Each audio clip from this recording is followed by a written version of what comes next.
I believe that most human beings are only living at about 40% of their capability. So the mind has a governor, like a car. If you're driving a car and the car has a governor on it, the car may say 130 miles an hour, but the governor is set for 91. Once that governor sets in, you get to 91, that car starts doing this. The car wants to go. The car wants to go, but that fucking factory said, we're not going past 91. We have a factory, a nice governor in our brain, and it's a survival mechanism. It protects us from pain and suffering. The second we feel that shit, our mind says, oh no, this isn't fun. We should back off. We should sit down, find something more comfortable. And there's something about the mind. The mind has the tactical advantage over you at all times.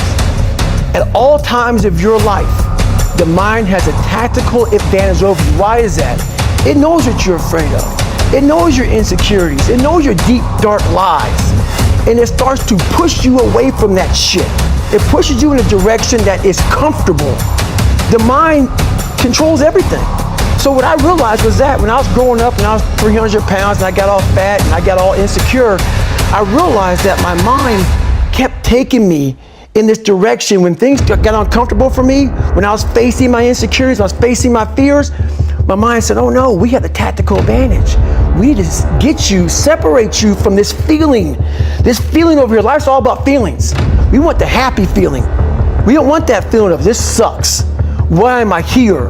And you don't have any, so you can't answer those questions, so you leave. I started realizing that if in that moment you can answer those fucked up questions and you are now in charge of your brain versus your brain ruling you, that's where all that stuff comes from. So the 40% rule is all of that. You get to 40%, your brain says, we're done. Let's roll, man. This is starting to get painful. This is uncomfortable. So you sit down. You have to figure out ways, and everybody's different. That's how the book kind of talks about, like we all have these things about, 5 steps to this and 4 steps to this. It's a lot more than that. That's all bullshit.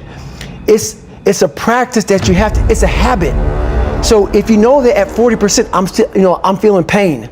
At 40%, I'm feeling pain. That's where the 40% rule kicks in. Now it starts. Okay, I'm feeling pain. My mind's saying all this shit to me. It's saying, get out of here, run, flee. The fight or flight kicks in. Okay, we're done. We're not good enough.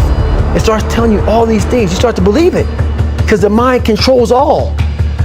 This is the time when you have to gain control back of your mind. It's okay. Let me see if I can go 45%. And once you start giving yourself more and more hope and start realizing, okay, the mind starts to be, okay, what are you doing? We're supposed to be going right and you're going left. You start then controlling your mind. Start finding more in yourself, and then it goes from 40% to a lot further than that. But that's the start of it though. Get to the spot where your mind is saying stop. Wherever that is, you gotta get there first, and then that's when that shit starts to work for you. You gotta control yourself in that moment.